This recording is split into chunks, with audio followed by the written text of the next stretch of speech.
As we celebrate the 4th of July, we are reminded of the freedoms we enjoy as Americans and the veterans whose sacrifices have made those freedoms possible.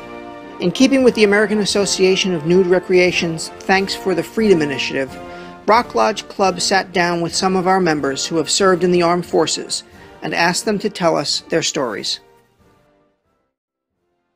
I was in both combat theaters, first on a tin can, AK-8 destroyer, protecting the troops going over to Europe, protecting them from the German submarines.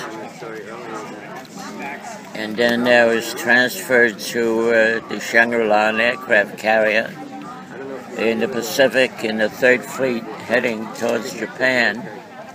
And we obviously were a target of the kamikazes because the fleet leader was on the aircraft carrier.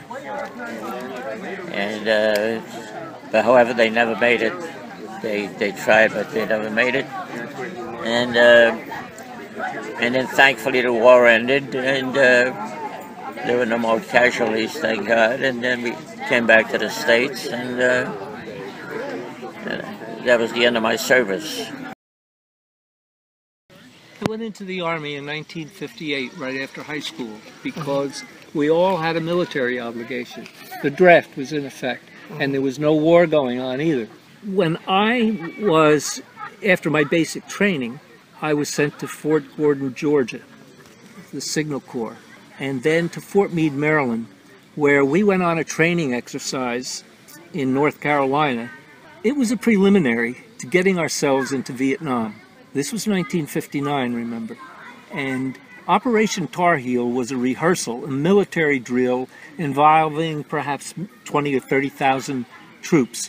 The pretense was that there would be a rescue, I guess, or an invasion of a Southeast Asian country.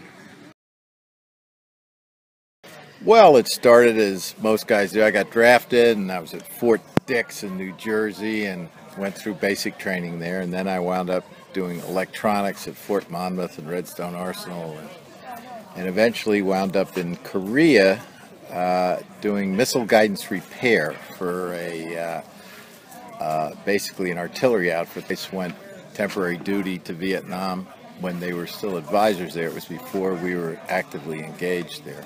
Courses at the University of Maryland Far Eastern Extension in Uijeongbu, Korea. So it was not a bad time to be in the Army.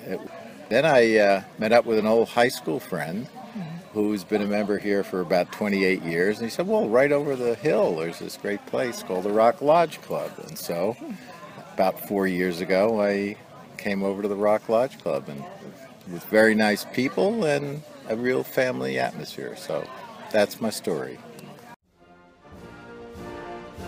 As we pause to celebrate the 4th of July, the members of Rock Lodge Club wish to say thank you to all of our veterans, current military and military families, for the sacrifices they have made and continue to make on behalf of us all.